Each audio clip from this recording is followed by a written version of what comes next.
یہ وہ لوگ مسئلہ پوچھتے ہیں۔ اسلام نے اتنا زبردست انتظام کر دیا ہے ہمدردی کا کہ آپ بچ نہیں سکتے، رعایت نہیں، یہ کرنا ہی پڑے گا تمہیں۔ اسی لیے قرآن کہتا ہے وَسَارِعُوا إِلَىٰ مَغْفِرَةٍ مِّن رَّبِّكُمْ وَجَنَّةٍ عَرْضُهَا السَّمَاوَاتُ وَالْأَرْضُ، اپنے رب کی مغفرت کی طرف دوڑو اور اس جنت کی طرف دوڑو جس کی لمبائی اور چوڑائی زمین و آسمان کے برابر ہے۔ دنیا میں آج انسان صرف کمانے پر لگا ہے، اسباب راحت بہت، جرجیز صاحب نے بہت کمایا، آج جرجیز صاحب کے پاس اسباب راحت بہت ہیں۔ آپ جرجیز صاحب کے گھر آئیے تو آپ کو دیکھنے کو ملے گا اس کے گھر میں ایئر کنڈیشن بھی ہے، آج اس کے گھر میں 4 ویلر بھی ہے، آج اس کا گھر بھی عالیشان بنا ہوا ہے۔ اسباب راحت تو جرجیز صاحب کے پاس بہت ہیں، لیکن ڈاکٹر نے منع کر دیا جرجیز صاحب آپ بیمار ہیں، آپ اے سی کی ٹھنڈی ہوا میں نہیں لیٹ سکتے ہیں۔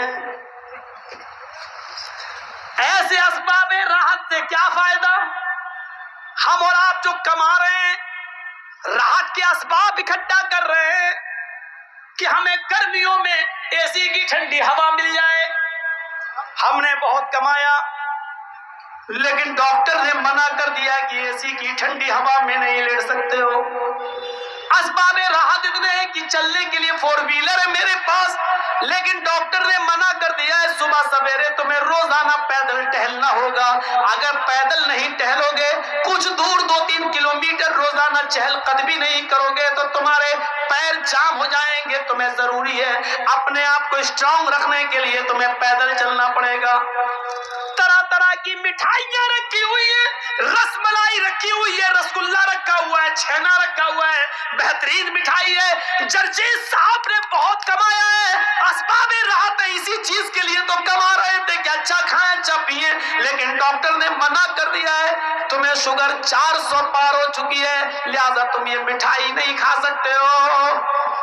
غور کیجئے جرجیز صاحب نے اتنا کمایا، اتنا کمایا، اتنا کمایا کہ میرا بیٹا نیٹ نہیں کر پایا تو پرائیویٹ طریقے سے ہم نے اس کو کسی اسکول میں ایڈمٹ کیا، میڈیکل کالج میں بھرتی کیا۔ 50 لاکھ روپے دے کر میں نے، 80 لاکھ روپے دے کر میں نے MBBS میں اس کا ایڈمیشن کرا دیا۔ بچے پڑھ جائیں گے، لکھ جائیں گے، اپنا کمائیں گے، کھائیں گے، اچھا رہے گا۔ بہت زیادہ اسباب راحت ہم نے سوچ لیا تھا، بچہ ہمارا پڑھ لکھ کر بہت بڑا ڈاکٹر بن گیا، وہ امریکہ میں یا لندن کے اندر ڈاکٹری بھی کرنے لگا، اس نے وہیں پر کسی انگریز عورت سے شادی بھی کر لی۔ بڑے فخر سے ایک صاحب کہنے لگے جرجیز صاحب میں نے اپنے بیٹے کو بہت پڑھایا لکھایا، آج میرا بیٹا امریکہ میں ڈاکٹر ہے۔ میں نے کہا وہ تمہارا پورا خیال رکھتا ہوگا، وہ تمہارا سر بھی دباتا ہوگا، وہ تمہارا پیر بھی دباتا ہوگا۔ کہنے لگا نہیں جرجیز صاحب 15 سال سے میں نے اپنے بیٹے کی شکل نہیں دیکھی، ایسی دولت سے کیا فائدہ؟ جس اولاد کے لیے تم کما رہے ہو اس اولاد کی شکل دیکھنا تمہیں نصیب نہیں ہوا۔ باپ نے بیٹے کی شکل نہیں دیکھی، بیٹے نے باپ کی شکل نہیں دیکھی۔ تصور کرو یہ کون سی اسباب راحت ہے، یہ کون سا راحت کا سامان ہے۔ اس زمانے میں لوگ ایک روٹی کھاتے تھے لیکن ان کی اولاد ان کی آنکھوں کے سامنے رہتی تھی، اور وہ بچے بھی ایک روٹی کماتے تھے لیکن آدھی اپنے ماں باپ کو کھلا کر اپنے ماں باپ کی سیوا اور خدمت کیا کرتے تھے۔ تصور کرو میرے بھائیوں، لوگ اسی چکر میں بخش دیے گئے۔ تصور کیجئے وہ جو لوگ غار میں پھنس گئے تھے ان میں ایک آدمی وہ تھا جو یہ کہہ رہا تھا کہ اللہ تو اچھی طریقے سے جانتا ہے کہ میں بکریوں کو چرانے والا ہوں، اور جب بکریوں کو چرا کر گھر لے جاتا ہوں تو سب سے پہلے بکریوں کا دودھ دوتا ہوں، میں اپنی بیوی اور بچوں کو نہیں، سب سے پہلے اپنے ماں باپ کو اپنی بکری کا دودھ پلاتا ہوں، جب وہ سو جاتے ہیں تو پھر میں اپنی بیوی اور بچوں کو دودھ پلاتا ہوں۔ اے اللہ تو اچھی طریقے سے جانتا ہے کہ ایک دن میں جب دیر سے گھر پہنچا اور جب جنگل سے جاتے جاتے مجھے بکریاں لے جا کر دیر ہوئی تو میرے ماں باپ سو چکے تھے، میں نے بکری کا دودھ دوہا، اس کو کو گرم کیا اور پیالہ لے کر اپنے باپ کے سرہانے کھڑا ہو گیا۔ میرے باپ سو چکے تھے، میں نے اپنے ماں باپ کو اٹھایا نہیں کہ اٹھائیں گے تو نیند میں ڈسٹرب ہوگا، لہذا صبح کے وقت میرے ماں باپ کی آنکھ کھلی، جیسی کھلی میں نے دودھ کا پیالہ اپنے ماں باپ کو دے دیا۔ میں نے خود نہیں پیا، پہلے اپنے باپ کو پلایا۔ جب میرے باپ نے پورا دودھ پی لیا پھر میں نے اپنے بچوں کو اور اپنی بیوی کو دودھ پلایا۔ اے اللہ، اگر میں نے یہ کام تیری رضامندی کے لیے تجھے خوش کرنے کے لیے کیا ہے تو اس غار کا منہ کھول دے تاکہ ہم نکل جائیں۔ اس زمانے میں لوگ اپنے ماں باپ کی خدمت کر کے اللہ سے یہ کہتے تھے، اللہ میری اس پریشانی کو دور کر دے۔ آج تو ہمیں ایسی پڑھائی لکھائی ہو گئی ہے، آج اسباب راحت کے چکر میں، کمانے کے چکر میں آج ہم اپنی اولاد سے اور اولاد باپ سے اتنی دور ہو چکی ہے کہ باپ بیٹی کی شکل نہیں دیکھ رہا اور بیٹا باپ کی شکل نہیں دیکھ پا رہا ہے۔ غور کرو، آپ ہی لوگوں میں کتنے لوگ ایسے ہیں جو بیچارے دلی اور بمبئی کام کرنے جا رہے ہیں، کتنے لوگ ایسے ہیں جو انڈیا چھوڑ کر آج سعودیہ، کویت اور دبئی میں کام کر رہے ہیں۔ 2-2 سال 3-3 سال سے نہ انہوں نے باپ کی ماں کی شکل دیکھی، نہ اولاد نے ماں باپ کی شکل دیکھی، نہ ماں باپ نے اپنی اولاد کی شکل دیکھی۔ اسباب راحت ہے، سامان تو آپ بہت کمانا چاہتے ہیں، راحت کے بہت سی چیزیں اکٹھا کرنا چاہتے ہیں، لیکن راحت نصیب نہیں ہو رہی ہے ہمیں۔ ایمانداری کے ساتھ بتائیے، راحت ہے؟ یا یہ کہہ لیجئے کہ اسی چیز کو ہم نے راحت سمجھ لیا ہے، اسی چیز کو ہم نے راحت سمجھ لیا ہے۔ ابھی ناظم اجلاس صاحب اعلان کر رہے تھے، ہمارے دوست جمیل اختر شفیق تیمی کے جرجیس صاحب کو جب بھی دیکھتا ہوں تو ایسا ہی لگتا ہے کہ جیسے پہلے دیکھا تھا ویسے اب دیکھ رہا ہوں۔ حقیقت 20-22 سال سے برابر آنا جانا ہے، اپنے آپ کو مینٹین بھی کیا جاتا ہے، اس کے پیچھے کچھ ضروری چیزیں بھی ہوتی ہیں۔ آج بھی جرجیس صاحب کے سامنے چاہے جتنی چیزیں رکھ دو، جرجیس صاحب کھائیں گے اتنا ہی جتنا میرا دل ہوگا، زبردستی کوئی دے کے دیکھے نہیں ہوگا۔ جرجیس صاحب کہتے ہیں لوگ ملا مولوی بہت کھاتے ہیں، پیٹ کی توندے ہوتے ہیں، ہم یہ منع نہیں کر رہے، ہوتے ہوں گے، لیکن جرجیس صاحب کے سامنے دہی رکھ دو گے نہیں کھائیں گے، کیونکہ رات میں جلسہ کرنا، گلا بیٹھ جائے گا۔ جرجیس صاحب کو آپ روح افزے کا شربت پلائیں گے نہیں پیئیں گے، کیوں؟ رات کو گلا بیٹھ جائے گا۔ جرجیس صاحب کو آپ ٹھنڈی بریانی کھلائیں گے نہیں کھائیں گے، کیوں؟ تقریر کرنا، گلا بیٹھ جائے گا۔ اپنے آپ کو مینٹین کر کے رکھا ہے اور کبھی پیٹ بھر کے ہم نے کھانا نہیں کھایا۔ آج تک میں نے اپنے پیٹ کے ایک حصے کو تھوڑا سا خالی رکھ کے چھوڑا ہے۔ میں ایسے مولویوں کو جانتا ہوں جو میرے ساتھ کھانا اور بیٹھنا دسترخوان پہ پسند نہیں کرتے، وہ کہتے ہیں یہ پہلے اٹھ جائے گا، ہم لوگ پھر منہ تکتے رہیں گے، وہ کہتے بعد میں کھائیں گے۔ ایسے مولویوں کو میں آج بھی جانتا ہوں جو میرے ساتھ کھانا پسند نہیں کرتے ہیں دسترخوان کے اوپر، وہ کہتے ہیں کہ یہ 2-4 لوگ میں کھا کے اٹھ جائے گا، ہم لوگوں کو بھی کھانے نہیں دے گا صحیح سے ایسے۔ اور میں ایسے مولویوں کو بھی جانتا ہوں جو جلسے کی شرط لگاتے ہیں کہ 1 کلو منگور مچھلی بھی ہونا چاہیے ساتھ میں تلی ہوئی، اور ایک بار نہیں ملی تھی تو اس نے 2 سال جلسے کی ڈیٹ نہیں دی تھی۔ مہمان کی عزت کرنا نہیں جانتے۔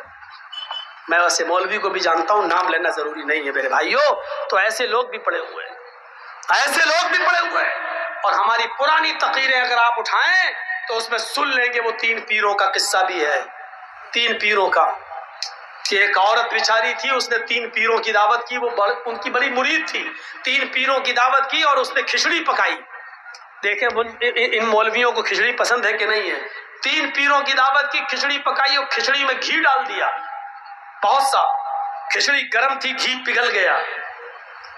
ایک تو کھچڑی دیکھ کے مولویوں کا پیٹ بھر گیا، اب دوبارہ جب گھی دیکھا تو اس نے سوچا چلو گھی تو پڑا ہوا ہے، کم سے کم ایک سوچتا یہ گھی میرے پاس آ جائے، دوسرا مولوی سوچنے لگا میرے پاس آ جائے، تیسرا سوچتا میرے پاس آ جائے۔ تو مولویوں کے پاس تو بڑے تکلم ہیں، ایک مولوی نے انگلی ڈال دی اس میں کھچڑی میں اور لائن بنا دی ایسے، اور کہا معلوم ہے جنت میں دودھ کی نہر کیسے بہہ رہی ہوگی؟ تجری من تحتها الانہار، جنت میں دودھ کی نہر ایسے بہہ رہی ہوگی۔ اب جب گڈھا بن گیا تو سارا گھی بہتا ہوا اس کے پاس چلا آیا۔ دوسرے نے کہا جنت میں دودھ کی نہر ادھر بہہ رہی ہوگی، شہد کی اور شراب کی نہریں ادھر بہہ رہی ہوں گی۔ اس نے 2 انگلی ڈالی اور کائنانی تجریان من تحت النار، دودھ کی اور شراب اور شہد کی نہر ادھر بہہ رہی ہوگی۔ اب تو تیسرے نے سوچا یہ بھی لے گیا، یہ بھی لے گیا، بچا ہی کیا، اب مجھے بھی ملنا چاہیے۔ تو اس نے ایسا فارمولا استعمال کیا، اس نے کہا ارے بھائی اتنی جلدی جنت جہنم پہ آ گئے ہو، ابھی تو قیامت بھی نہیں آئی. ارے قیامت آئے گی، زمین میں بھوکمپ ہوگا، زلزلہ ہوگا، اس کے بعد جنت و جہنم کا معاملہ آئے گا. اور جب قیامت آئے گی تو زمین ہلے گی. جانتے ہو زمین کیسے ہلے گی؟ اس نے پوری پلیٹ اٹھائی ہو، اذا زلزلت الارض زلزالها، گھی چاروں طرف پھیل گئے. اب کھاؤ. اور مولویوں سے تو کبھی کوئی جیت ہی نہیں پایا. بیکار آپ سر پھوڑتے ہیں مولوی کو بدنام کرنے کے لیے. کوا اور کبوتر والا میرا قصہ سن لینا، یوٹیوب پہ پڑا ہوا ہے. ایک شکاری کے جال میں کوا اور کبوتر دونوں پھنس گئے. کوا بھی رو رہا اور کبوتر بھی رو رہا ہے. تو کوے نے غصے میں کبوتر سے کہا چپ، گڑرگو کرتے کرتے دماغ خراب کر دیا. کبوتر بولا کوے سے تو بھی تو کاؤ کاؤ کاؤ کاؤ کر رہا ہے.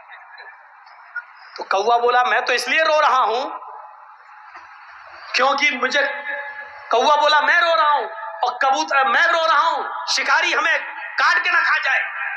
تو کبوتر بولا ابے تو کیوں رو رہا ہے، تجھ سے زیادہ پریشان تو ہم ہیں.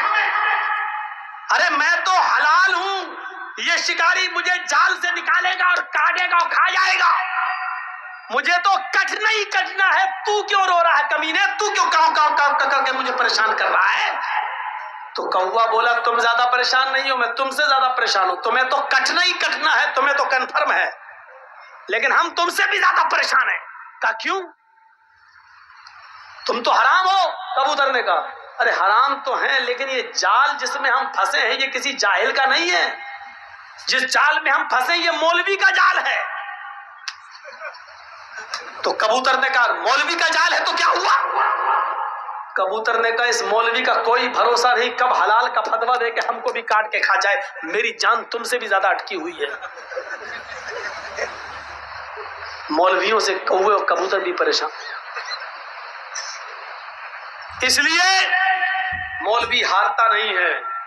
بہت سے راستے ہوتے ہیں اس کے پاس، بہت سے راستے. اللہ رب العالمین ہمیں اپنے بنائے ہوئے راستوں سے بچائے اور شریعت پر چلنے کی توفیق عطا فرمائے. تو میرے پیارے ساتھیوں،